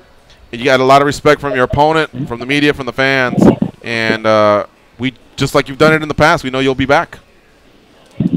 Yeah, that's the goal right now. Just aiming for that rematch as fast as possible. A decent fight, man. Wish I could have done better. Not my best performance. But, it happens, man. Bad night, so we'll be back for sure. Where do you wish you could have done better, specifically? Man, I just thought should be more aggressive, I think I was waiting too much. I was against the cage way too much. And whenever I landed on the back, man, I just kept the guard closed the whole time, So, man, honestly, all of it, all my mistakes, stuff that I shouldn't have done, and it pretty much cost me the fight. Especially at that last round, man. I don't know why I kept my guard locked the whole round. You know what I mean? It's just frustrating for me. I know it's frustrating for the fans as well. All I needed was one more kick, man. One more kick. That's all I needed. And, I didn't. The guard closed and, let it slip out of my hands, Right. Yeah, that kick was those kicks were pretty savage. That's for sure. And now a lot of people thought it might be 2-2 going into the last round, in which case whoever wins the round wins the fight. McDonald didn't win the fight. But then when the judges gave their scorecards, it was a little bit more one-sided for McDonald. You were given one round by Marcos Rosales. He had a score of 49-46. And then Michael Bell, again, had it convincingly for McDonald. But you're right. That leg kick was so close that in that 5th round, the way you could have won the fight was possibly, via technical stoppage. You seem to be more concerned, I guess, with just not getting taken down versus throwing the kick. So I think that was actually correct. So what do you think you could have done, I guess? Do you think you had enough of a gas tank to maybe run a little bit and make sure you didn't get taken down and then execute those kicks? Honestly, yeah, that's what I should have done in that last round. I think, the card was pretty close, and that last round he was so hurt, man. I could tell, but I was just so focused on kicking one more time, that I got too close to him and he grabbed me and took me down. So, man, all I should have done there is just walk around a little bit, move around, because he couldn't catch me. He couldn't move. Yeah. He was, in that last round, he was pretty much a sitting target. And I just ran to him. You know what I mean? So I pretty much helped him. Because, man, if I'd have moved around a little bit, throw some punches and land one more kick, I think I would have finished. I know I would have finished him. You know what I mean? So it's just, man, it's just stuck with me. Why didn't I do it? And, props to him, because he was hurt really bad. He still kept fighting. He kept coming. And once he got that last takedown, he didn't stop. He didn't stop moving. That's when he did a little bit of damage was that last round, because the whole fight where he took me down, he didn't do anything as far as damage, But that last round, he just gave everything. You know what I mean? So I respect him for that, because he was badly hurt. If he would have stand up one more time, I'm sure I would have finished the fight. So, he took advantage of it, you know what I mean, and just stayed on top the whole round, doing enough work so the ref wouldn't stand us up. You know what I mean? So the mistake was all me, man. All I had to do is move around that last round. I had the gas tank. I was fresh, man. I was good. But, he kept a good pressure though on top there on the 5th round. I got to give him that as well. And, but I just should have fought harder, man. I just should have tried to get up no matter what. Didn't give the back. Because one thing I don't like to do is, give up the back, give up positions when I'm in the ground. But that's something that I'm going to change from now on. All I had to do is try to give the back and find a way to get up. It's something that I didn't do. So, and it cost me, man. It cost me my title. Going into that 5th, I had a feeling it was 2-2. You know what I mean? So, I had a feeling that I had to win that last round. But, man, I just froze. I don't know what happened. That I didn't work hard enough on that last round, and it cost me the fight. Man. It was all on me. It was all my mistake. Something that I'm definitely going to learn from it. I can't stop thinking about it, and just can't wait to get back in there, man. I'm just looking for that rematch as soon as possible. I don't know what's going to happen, but I want the rematch ASAP. Well, that was going to be my next question. Usually on shows like this or in social media, when a champion loses, the rematch talk comes up. Usually if a champ is dominated, a lot of people don't want to see it. If it was a great fight, they do want to see it. Or if a champion's been champion for a long time, they want to see it. So there's different criteria, different reasons for why people want to see it. You had won 8 of your last 9. You have beaten some tough fighters over at Bellator. There's a lot of respect for your run over Larkin, Koreshkov, Daly, even going back to Hahn and Saunders. Do you feel like you deserve it over everyone else? And what has Bellator said to you, if anything, about a possible rematch? The reason I feel that I deserve it right away is because, man, like you said, I put up a fight. It was a close fight. They really say when you, win the championship, you really got to beat the champion. But as far as a fight, I felt like I won that fight. You know what I mean? He definitely won on the judges. I know I have to go back and watch the fight. Man, I'm not making any excuses. I just went there and fought. I lost. It was my mistake, but I fought. I was trying to knock him out the whole time. And, man, when I got my belt back, I really got it. I KO'd one of the best welterweights in the world, the Koreshkov. And he didn't get an immediate rematch. But a fight like this, I think I deserve it. You know what I mean? Like I said, I proved a lot of people wrong. 90% of the people didn't think I had a chance in the world of, beating Warrior. He said before he was going to finish me in 2 rounds. You know what I mean? So, man, I put up a fight, man, against one of the best in the world, possibly the best in the world right now. And I really believe I deserve the rematch. You know what I mean? Bellator really hasn't talked to me or my manager about anything about that. He's talking to them right now. I'm just waiting to find out. You know what I mean? But the main thing for me right now is being the champion one more time, getting that belt back. You know what I mean? A lot of respect for Warrior, but man, we gotta keep this going. Round 6, is about to happen. That's a great answer. Douglas Lima, our guest here on MMA Junkie Radio. He is the former Bellator welterweight champion. He's coming off a loss to Rory McDonald at Bellator 192. All right, Goes, what do you have for Douglas Lima? Douglas, what you were talking about, the lapse in round 5 where you felt like you could have done a little bit more, you had more in the gas tank. Now that the fight's over, how do you go back and correct something like that? Is it more of a physical, mental thing? Is that something where you have to bring in a sports psychologist possibly? I don't think, bringing a guy like that is necessary, but I thought it was mental because, man, physically I was there. But one thing, too, man, got to give it to Roy because, man, once he got that takedown, he stayed really on top of me. He was all the way, on top of my head, throwing strike. He didn't stop striking, you know what I mean? So, of course, I had to open my guard and try something, you know what I mean? But that's just, I guess, a mental thing, man. I just had to go for it. Coaches, my corners was telling me to go, and I was just, man, what's happening? Like, it was just blank, you know what I mean? Like, why didn't I open my guard and try to get up? You know what I mean? But props to Roy as well. I'm never taking anything away from his performance. He really gave it all in that round. And I didn't, man. I just should have, it was the last round. I should have just looked at it at the last 5 minutes of my life and just pushed a little harder. And, man, if I moved around a little bit on that round, the fight would have been over, man. Because I land one more time, that's it. So that's what bugs me the most, It's just a mistake that I've done that cost me, the most important fight of my career. You know what I mean? So, yeah, it's just something that I'm going to go work on it. I gained a lot more confidence on that fight. You know what I mean? He couldn't do anything striking. And wrestling-wise, I know I could have stopped most of those shots. So I just have to work harder. That's it. Work harder in the fight. You know what I mean? Because prepared, I was prepared. I was ready for anything there. And I said that before in the interviews. I was ready for anything.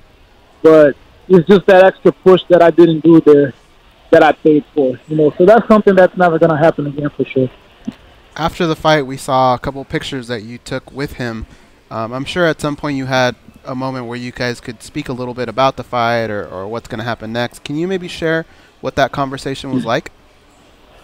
Yeah, I really, thanked him for the fight. You know what I mean? He was very respectful towards me as well. Told me it was the hardest fight. He gave me props. You know what I mean, for the work that we just had. But it was just nothing but respect. I congratulated him. Nothing more. It was just respect. I do that to every opponent. We went there, we fought hard, we left it all in there. You know what I mean? So it's just a moment of respect. That's it. Tom, what do you have for Douglas Lima? Speaking of respect, Douglas, and past opponents, last week we had Matt Brown on our show, and I actually asked him about his fight with you leading up to it because, you were about to fight Rory.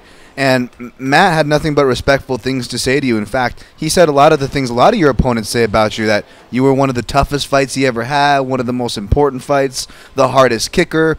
So, Douglas, when you hear these guys, of course, at the end of the day, you want the win, and you're a great fighter. But is there any consolation when you hear these other great fighters pay you such high respect? I'm grateful for it. It means a lot.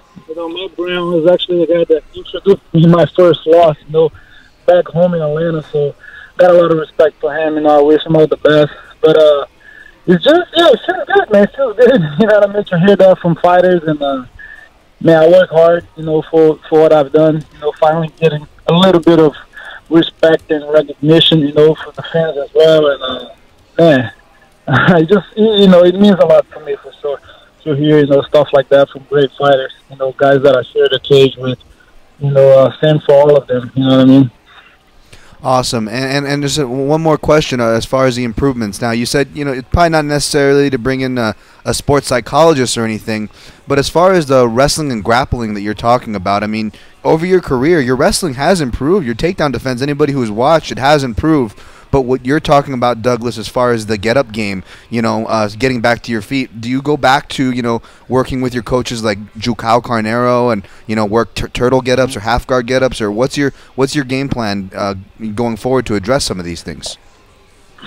Yeah, that's definitely something that needs to be addressed. And the thing is, man, we work on it all the time. At the gym, a lot of stuff that happens there, like, as far as the wrestling and jiu-jitsu goes, I don't do none of that stuff in training, It's just when it comes to the fight, sometimes I'm kind of, it's like, man, just go. It's just that push, I know I have it in me. I know how to defend it, but just in the fight, sometimes before, sometimes I would still get tired, Like, that was the thing that was always in my head. I can't get tired, I lost. So, that kind of stopped me from giving that extra push. You know what I mean? But after this fight, after the last one, I know I have it in me. The cardio is there. It's just push. It's just go.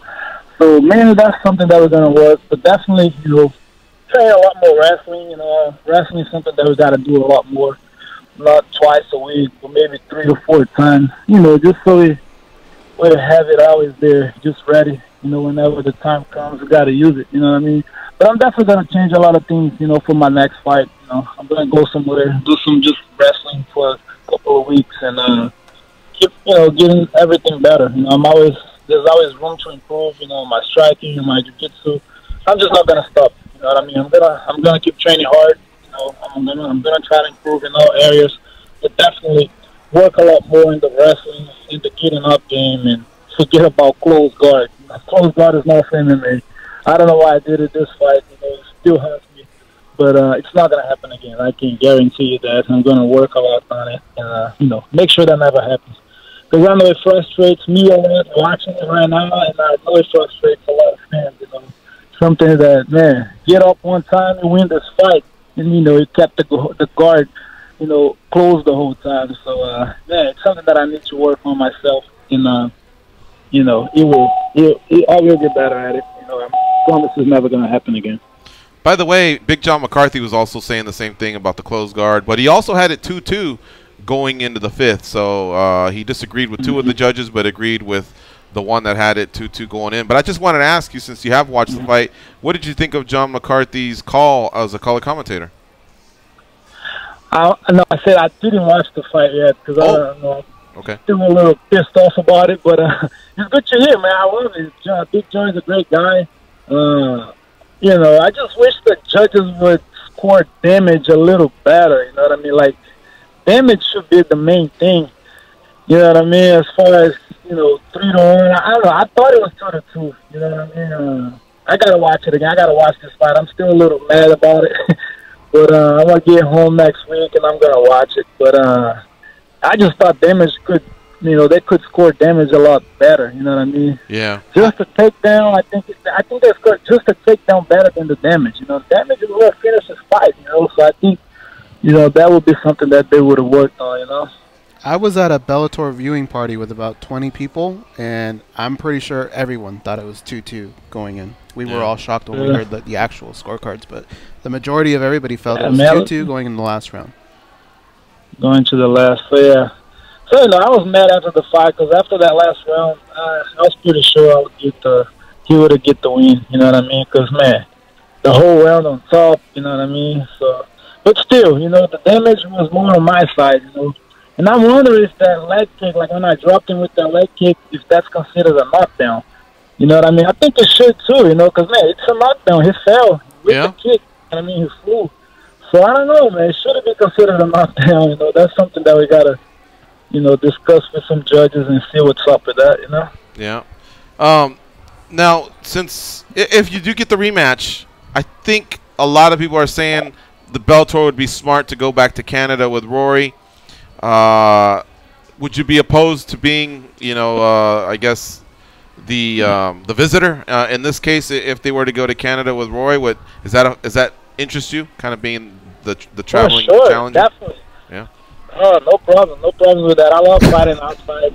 Anyways, you know, see different places. And I said this before I fought Rory. Man, I would fight him in his backyard. Put me inside a cage. It doesn't matter where you put it. You know what I mean? Because it's in Canada. You know, he's big there. He's bigger in Canada. I know. You know, it's gonna be a big crowd, even if it's just for him. I'm all about the big shows too, you know, so it doesn't matter. It doesn't matter to me. Booze and stuff doesn't bug me. And, you know, wherever the fight takes place, I just need that rematch right now. You know what I mean? So it doesn't really matter where it is. Well, the other thing you brought up is people watching. And I think Bellator is committing to probably doing 1 pay-per-view per year, maybe even 2.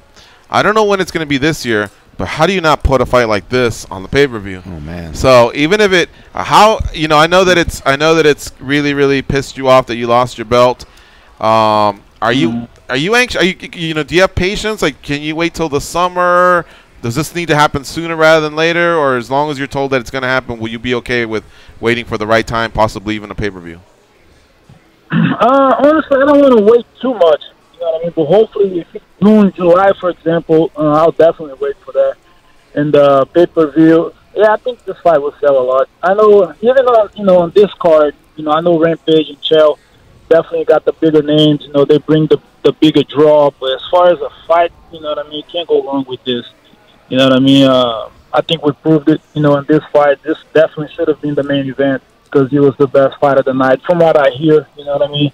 Yeah. So, yeah, definitely one of 2 needs to be on a pay-per-view or on a big card, you know. So I think it'll be a good idea, good decision by Bellator if they do something like that. You know, because it's a fight people want to see, you know. People want to see a war. People want to see 2 guys giving it all, and we kind of showed that on the last fight, you know what I mean? So it's not just a huge name. It's the quality of fight. I think that's one of the most important things. And I'm pretty sure it'll sell good. I still think Rory giving you that respect of toughest opponent ever, that's nothing to dismiss, and you haven't. I'm not saying that. But, you know, Rory had that fight with Lawler, and to think that Lima was a tougher fight than Lawler, that's incredible respect. And he's also fought guys like the UFC champion, Tyron Woodley. You know, he's fought Damian Maia, he's fought Jake Ellenberger, BJ Penn, you know, so that was a lot of respect coming your way. He's also fought Stephen Thompson. And I'll just say this. A lot of people don't like the term MMA math. And I agree that it doesn't apply when you just go, well, A beat B and B beat C, therefore A should beat C. That there's no guarantee that can happen. But where I do believe in MMA math is when you can stand back and look at someone's resume, and you look at what Douglas has done to win 2 tournaments. That's very admirable. He won at AFL. He won at MFC. He was the Bellator champion 2 times. And then when you look at the skins on the wall, like Lorenz Larkin, Andrei Korshkov, Paul Daly, and then if you say, well, what about the UFC guys? Well, you know what? 2 of them fought in the UFC. And guess who else fought in the UFC? Ben Saunders fought in the UFC. He finished him twice. Steve Carl, Terry Martin, both fought in the UFC. Clint Hester also fought in the UFC. So when you look at all that, and even a tough loss to Roy McDonald, hopefully you can at least have some comfort in knowing you're one of the best 170-pounders on the planet right now, Douglas. So keep charging ahead, and whether you get the rematch immediately or not, I know you'll fight for a title again, and I can't wait to see that. I appreciate it, man. It means a lot. You know, we're working, man. We're working. Always have. You know, it's just a chance to prove it. You know, man, we belong in the elite, man. I've been fighting all the tough guys my whole life. And, yeah, man, I know MMA math, like you said, it doesn't really work. But, man, look at the resume that Rory has, you know. Yeah, for him to say something like that about me is good. You know, it's a good feeling. And, you know, to show the people outside that doesn't know me, it's like, man, I've been fighting top competition my whole career. You know, and so did Rory. Rory is, man, high level since he started fighting, you know what I mean? Big names. Yeah, he's got a big resume. So, you know, it's important to fight a guy like that. You know, hopefully we'll do it again for sure. And, man, we're here. We're working. You know, I can't wait to fight for this belt again. Let me close with this. I'm going to ask you a really silly question. You ready?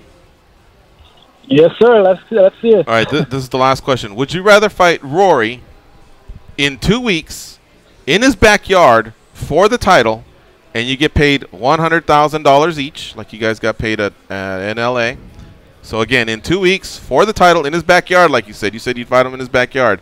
So, right away, you guys get to do this. Or would you rather wait for 2018, but you only get paid $50,000 each? 2 weeks for sure.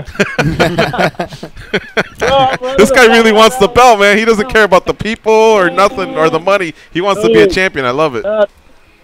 Exactly, man. I'm all about the belt. You know, I'm here in this sport to be a champion. You know what I mean? And, yeah, definitely. I'm ready to fight him right now. You know, I just got those little stitches that I just took off this morning. But other than that, I'm healthy. And I'll be back in the gym Monday. Man, I just can't wait to fight again. I need this belt back. It doesn't feel right, especially, you know, with a close fight like this. I just need this belt back. You know what I mean? So definitely 2 weeks will be my answer. All right, my man. Well, thanks for spending some time with us here on MMA Junkie Radio. And, you know, have a nice weekend, and hopefully we'll talk to you soon. Hopefully you get your rematch at some point this year. Sounds good, buddy. Appreciate it, man. See you, Douglas. Take care. We'll see you. All right, folks, there you have it. The former Bellator welterweight champion. You can tell he was frustrated, but I think we left him in good spirits. Yeah. You know, he got a chance to vent a little bit. They'll see each other. He took a lot of responsibility to himself in his own loss. But he also made good points for why that fight was very winnable that night and why it could be winnable going forward. So I really enjoyed talking to him. See what they did with the heavyweight Grand Prix. I'm telling you, they could do a welterweight one. And I'll tell you this. When we come back, we're going to take a break. You're listening to MMA Junkie Radio on Sirius XM Rush 93. When we come back, I'm going to tell you why the timing of this interview was also very important. First of all, shout out to Brian Butler for lining up the interview. And I don't know if it was his idea or Douglas' idea, but when we come back, I'll tell you why all this, I think, kind of makes sense. Again, it's the MMA Junkie Radio Show on Sirius XM Rush 93, and we'll be right back after this break.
Let's see. Up, up, down, down, left, right, BA, start. You told me that code would get rid of them. Yeah, well, they're still here. Okay, but now they know I tried to kill them. Hold on, Mom. Here are George and Goes. Woo, boy. What a good song, huh? I just done messed up. Or is it? Yeah, it's too late to recover. Oh, no, it isn't. Here it is. Here it is. Get the radio channels for NFL, NBA, and NHL games sent directly to your smart device. Go to SiriusXM.com/sportsnow and then click Add to Calendar. You'll even get links to listen to directly on the SiriusXM app, which houses the MMA Junkie Radio Show, commercial-free and in HD quality. Thank you for Danny Olkers, always loading that bad boy up quickly. No disrespect to Chris and some of the other yahoos that have produced the show when Danny's on here, but they get to it later. Danny gets to it pretty damn quickly. So that's why some of you that listen to the show on the SiriusXM app, you get it quick. It's because of Danny Olkers' hard work. Olkers. All right, so I was telling you the timing of the interview. So, look, I'm not going to go in there and tell you, oh, my God, this is the most brilliant thing you've ever heard. But, again, if it was executed for this reason, Porter's smart, though. Go, hey, Lima went on the MMA Slusher. Wait, John Slusser. Had already kind of explained that. I went to the Vegas Golden Knights last night. You guys want to hear my review? Yeah, sure. How was it? Okay. Have you been? No. You've been? Yeah. How many? 2. Okay. That was my first. First of all, I was exhausted. I got to tell you that. Kudos to Sammy the Squid. I went with him. It just so happens the owner of the Vegas Golden Knights is one of his bosses. And not direct, but still, you know. He also owns the company that Sammy the Squid works for. But Squid's in the mix there, you know. Anyway, so we go, and he had great seats. I was right on the glass. And we were in a corner, so you could see everything. If you're in the middle on the glass, you can see a lot, but you can't rubberneck towards the corner because the glass itself is blocking it. Yeah. Just the glare and the glass itself, you just can't. The 50-yard line does get to see a lot. The other side, you're like, did it go in? You know, what's going on? But still, it was a great experience. I'm not complaining in the least bit.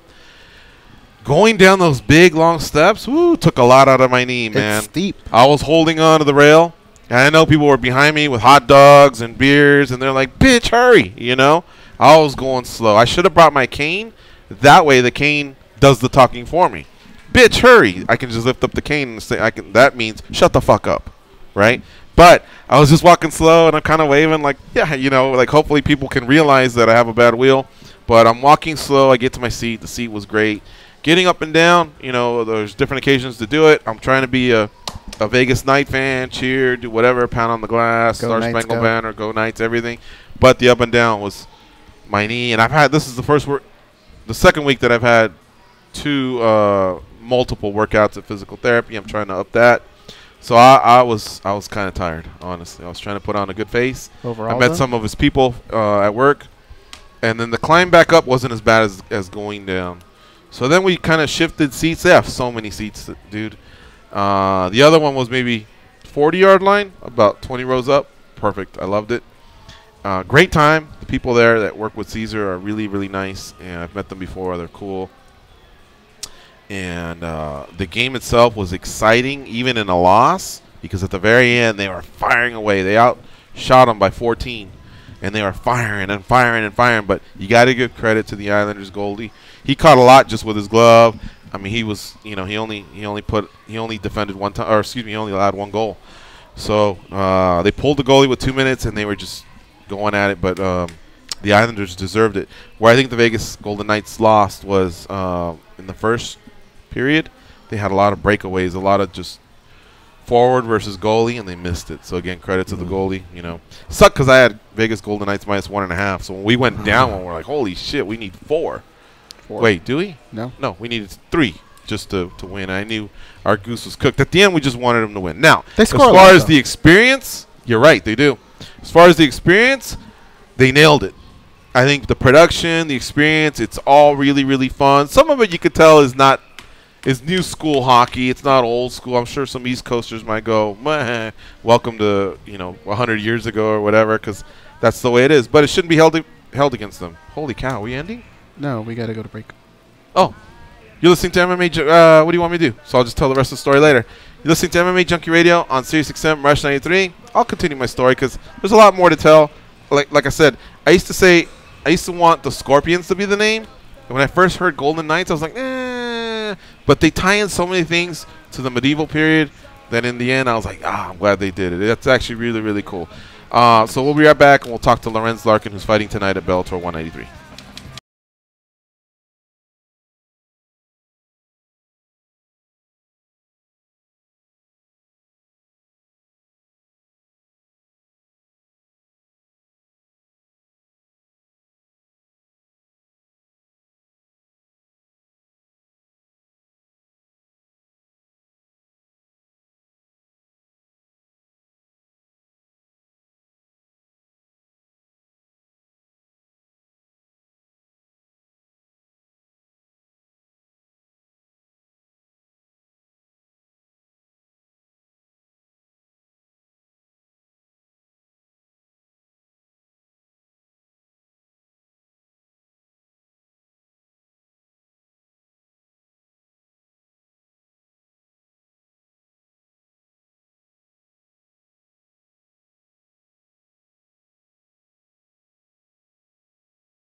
They can drink Mentos-flavored Diet Coke without their stomachs giving a single thought. They are Gorgeous George and Goes. And this is MMA Junkie Radio.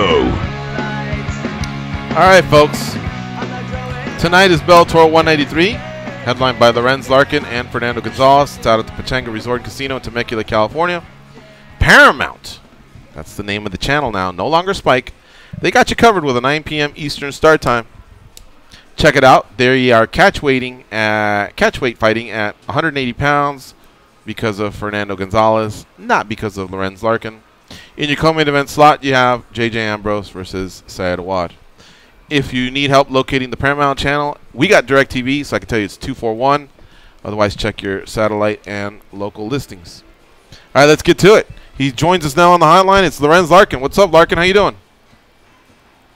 Oh, man. What was that? I said, what's going on? Oh, okay, cool. Now you're coming across clear. It sounded like a Mack truck was honking at you right now.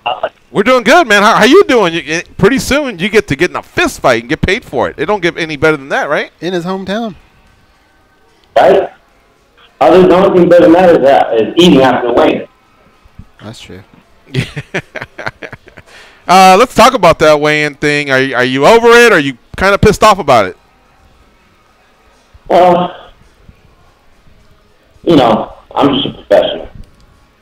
And I always make weight, even if it's a made-up weight. And, you know, he wasn't able to make weight. Or, I don't know, I lost track how many times it's been, but, you know, I don't know. You know this guy well at all? Have you ever trained with him? You're only about 20 miles apart geographically. No, the only time I've ever I might have worked with him one time, like for like one round, when I went to go help Indo get ready for a Fedor. A long time ago. Okay. How did you, in any way, mimic Fedor? Just curious. His facial expression. No, I don't know. He wanted me to come down, you know, when he's getting ready for his camp. So. Fedor does have pretty fast hands, and so does Larkin, but I don't know. I think I'd call Larkin if I was facing Anderson Silva or Edson Barbosa. I don't know about Fedor, but oh well. It worked out, right? Endo won. Yeah. Anyway, Lorenz Larkin joining us here on MMA Junkie Radio. We're going to speed through this because he is fighting tonight, folks. But he's on the show because fighters who do the show, fighters who do the MMA Junkie Radio show on the day of they fight are 58-14. Now, I know a lot of you public school kids are going, well, what percentage is that? Luckily, I'm a private school kid, and I can tell you it's 80.5%. So that's incredible junkie karma that Lorenz Larkin is soaking up right now. Goes, what do you have for Lorenz Larkin? Lorenz, I know that he's your opponent, and no matter what, it was your intention to give the best Lorenz Larkin on that night. But the fact that he did do what he did, is there even another little piece of you that that can even step it up a little further because of that? Did it make you even more mad? You know, because every time I go buy stuff, you know, my fiance always gives me that look. Like, you know, she doesn't really tell me not to, but she just gives me the look. So this was an excuse to spend a little bit of money after the fight. And it's not to be my money, you know, it's his money. So I get to buy some cool or ignorant with it. I don't know. Haven't figured it out yet. I vote for ignorant. Damn, so he buys something, he posts it on Instagram, he can actually post, look what Fernando bought me. Yeah. Or look what Fernando bought us. That would be pretty interesting, cool. Yeah. That would sting, man. That would sting, definitely. I like that. Lorenz, also congratulations. A lot of people saw the proposal that you had with your fiance. It was really, really cool. And what I wanted to ask you was, how different or similar were maybe the nerves of going through something like that as opposed to what George was talking about, getting in a fist fight in front of a lot of people? What were your emotions like? Are they comparable at all? I would say it's probably a little worse than fighting, you know, because you have to get along with the person, and then, like, it was real stressful before because, you know, I guess I was acting a little strange, so then she'll kind of be like, you know, why are you acting like this? Is it something I did, you know? I was like, just relax, you know what I mean? Like, ain't nothing wrong with me. And then we'll get into, like, little spats because of how I'm acting, because of, you know, what's coming up. And I'm just like, you know, I don't know. It's pretty stressful. Just relax. I like that. Like, you don't got to make up. You know, you can just leave, and then that'll be that. But, you know. Did you see the proposal that he did? I just heard about all the clues and all that? No. I think the Goonies had an easier time with One-Eyed Willie. Really? Yeah, he was making her run left and right and puzzle solving, but it all worked out. It was pretty awesome. Very cool. No, seriously, Lorenz, congratulations on that. I'm sure you guys will tie the knot, sometime this year, or is that a next year plan? I'll let you know about that one. Okay. There's no rush on you. One could say Fernando's maybe paying for the DJ now because of the missed weight. Nah, he's gonna be something I'm gonna, you know, probably for my side-by-side. I've been wanting to spend a little bit of money on my side-by-side, so I'll probably buy something like that. All right. Well, we'll keep it short. You are headlining tonight, Bellator 183. Thanks as always for the time. And again, soak in that junkie karma. I'm telling you, man, the ones that do it on the day of their fight are 58-14. So good vibes going your way, buddy. Hey, man, you know, always got love for the junkie and the junkie nation. I know they're listening. What's good? There you have it. All right. Thanks, Lorenz. Take care, brother. All right, bud. Take care. All right. See ya. That fight goes down tonight on Paramount Channel 241 if you have DirecTV like Goes and I. Otherwise, check your local listings. Now, I will say this is one thing that I brought up last week. If you're a West Coaster and you don't have DirecTV, there's a good chance you may have to wait till 9 p.m. Eastern Time for the start time of the main card. Yet another reason to get DirecTV, or maybe an alternative out there if you're big on some of these fight cards. I mean, Bellator does, what are they, like 25, 30 fights a year? Fight cards now a year? Yeah. And so if you want to soak in more MMA, then make the adjustment. Dan, you giggling over there? What's going on? Or do we owe you a bless you? What was that, a sneeze? Who, me? No, Danny. No. I didn't even I have thought my I heard mic him on. or something like that. I didn't even have my mic on. Sounded like Sleep Stack. From Land of the Lost? Yeah, it sounded like went. I don't understand that reference. You've never seen that? Oh, yeah, I guess. Not even the movie, like Will Ferrell, didn't he redo it? All right. Land of the Lost is a cool TV show. I remember watching the TV show. I thought it was cool. The treehouse, Yeah, and then remember? the intro, Kaka. the really bad intro, where it was like, oh The my intro gosh, was incredible. It looks like he's just in LA traffic. It was like the road opened in that film. I The never dinosaur really land. knew what the Sleep Stack, like, if he caught you, what happens? What does he do? I don't know. I'd have to go back and watch, see what he's It's just all so they're about. so slow, right? They just kind of go around like this. Like I'd be fearing the T-Rex and all that. I used to fear quicksand because of a Batman and Robin episode or something. Yeah? Yeah, like if somebody said, "Hey, we're going to the park," or "We're going," is there quicksand there? That's what I asked. It was all because of one dude. TV influenced me a lot. Yeah. Like if someone said, if I had never heard the word moron, and someone goes, "You're such a moron," dude, I'd be calling people moron on Monday at school, just waiting for someone to mess up. What a moron. Tyrell Fortune's also on this card. He's on the undercard. You can watch the fights on MMA Junkie. I'm not sure he'll be part of the broadcast because there's a lot of fights that happen pre and post main card. But Fortune is a guy that we've had on the show, and a lot of people are saying he could be taking the route of Daniel Cormier. You know, strong wrestler, may develop into something special. Kendall Grove fights AJ Matthews. Steve Cazzola fights Jake Smith. Bellator 183 tonight in Pachanga. If you want to watch some fights and you're not too far away from that Inland Empire area, go check it out. You really, really will have a good time. There's not a bad seat there at the Pachanga Resort Casino. I've seen Lion fight there, and I've seen boxing too. Boxing and Bellator. So great venue. Some argue that it's the best casino in California. Let me finish the Vegas Golden Knights. So again, I think they nailed it with the Golden Knights. The fans are really, really into it. There were Islander fans there, but it wasn't a takeover. Now, I heard Detroit was a takeover, and I heard, I think, Pittsburgh, there was a lot, but there wasn't an Islanders takeover. Were there Islander fans there? Yes. Did I see a lot of them? Yes, because I walked in, walked around, you know, I sat in different seats, and then we all spilled out into the New York for a bit. So, yeah, over the course of my night, I saw a lot. But that night, I saw a lot of dark Vegas Golden Knights jerseys. For sure, it was a pro crowd. It was a loud crowd.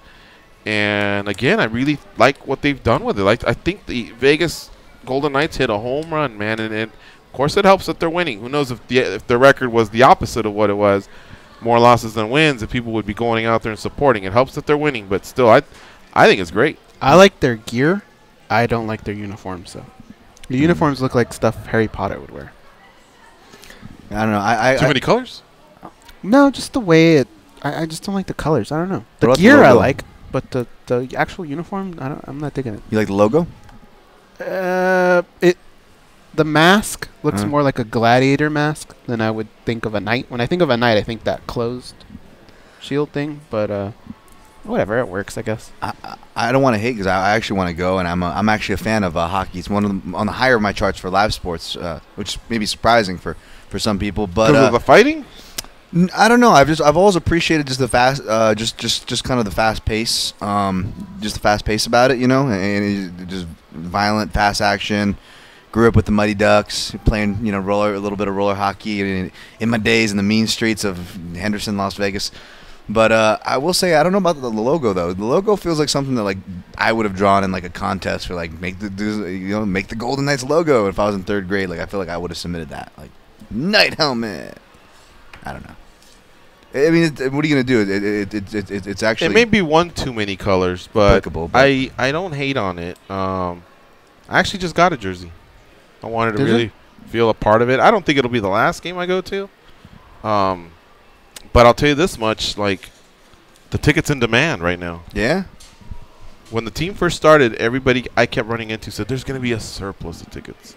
Because a lot of people either had season tickets or they were part of a company, and everybody was acting like, oh, yeah, I'm sure you'll want to go even when you don't want to go, because there'll be a lot. And it's a big stadium. But, no, man, people are holding on to their tickets. This team's winning. They're going out there. I saw a great family atmosphere. I saw a great work atmosphere. I saw a great tourist atmosphere. So Nice. Vegas is really going to be key. I think Vegas maybe one day might own an NBA team as well. Oh. Well, And they we know they're getting an definitely prepared NFL team. So, we'll see. And now there's enough generations of Vegas-born kids, like a Gray Maynard or an Eric Nixick, a Roy Nelson. They're actually Vegas-born. Those guys are 30 to 40 years old. If I could go to some ball Years games ago, it back was in more the day. transplant. Southern California is the same way. Although I thought the Rams were going to be a bigger hit. Why'd the Rams wear those dumb uniforms, too, on their playoff game? They should have been the blue with the gold. I like that. I like the old school ones they had. When I was at... Where the fuck was I?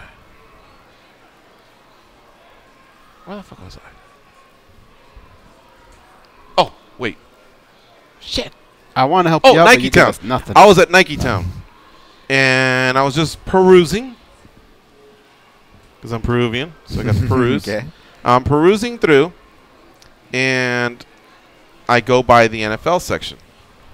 Now, I'm not one to just go buy someone else's jersey. What am I, Aaron Fisher? I'm not going to do that. But I got to admit that when I was standing there, I go, damn, like that Gurley, he's number 30, right? In blue with gold, like if I was a Rams fan, I'd love to have one. That guy's a stud. You know what I mean? He's a great, great athlete. I didn't come close to doing it. But if somebody were to say, you lost the bet, you got to go do it, then I'd probably go, yeah, give me the Gurley 30. He's young enough, but he's good. And the jersey just popped to me. The Brady, you look at it, and he's a great player, but you go, everyone's got that one. And there was a few other players, but the Gurley one just looked really, really cool, man. See, I always wanted like the obscure jerseys more. I mean, I don't follow sports currently right now, but when I did, I was like, why can't we have like a Vinny Del Negro jersey or a George Mirasan jersey, right? Right? Who's rocking those? Nobody. That's right. I had a buddy who had the Zendejas #1 jersey. The kicker? Yeah, that was kind of cool. Yeah. Especially if he's like as clutch as Vinatieri's responsible for 2 Super Bowls. See this? was clutch. So this is Harry Potter, like one of the uniforms they wear. Yeah. It just reminds me of that for some reason. I don't know. I suppose. I mean, like a gesture, you're saying? It looks kind of like a rugby shirt in a way, Yeah. more than it does a hockey jersey. Huh. Outside of the football jerseys I came clean with you guys about random trivia the other week. Outside of that and a bunch of Scottie Pippen jerseys, of course, he's the best. But I think the only other jersey I have is random. It's Reggie Miller jersey. I know, really super random. Why do you have that? I don't know, man.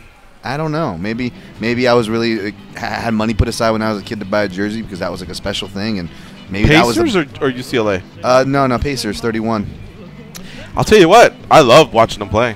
Yeah, and me too. I hate Yeah. UCLA, but that guy was clutch.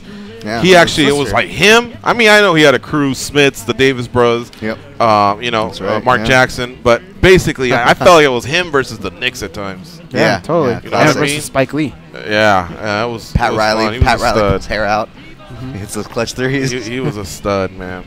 Young Remember he cats was out walking there. like that, going like that. Yeah. I love that. Yeah. Young cats out there, if you ever get a chance, just write Reggie Miller. Go to Google and write Reggie Miller scores 8 points in 6 seconds or something like that. And watch one of the most classic meltdowns ever that the Knicks had. I think they were up 6 with 8 seconds, and he fucking won it, man. Anyway, we got to get on out of here. Thank you to all of our guests, not just today, but for the whole week. And 8 that includes points in 9 seconds. What was it? 8 points in 9 seconds. Jeez. Eric Anders, Curtis Millender, Daniel Cormier, Jessica Rose Clark, Marlon Vera, Joe Soto, Luke Rockhold, Douglas Lima, and Lorenz Larkin. Thanks to Goes for setting up the Larkin interview. We are out of here for Danny and Goes. And Dan, I'm George. Go out there and be champions and go Man U tonight. You'll never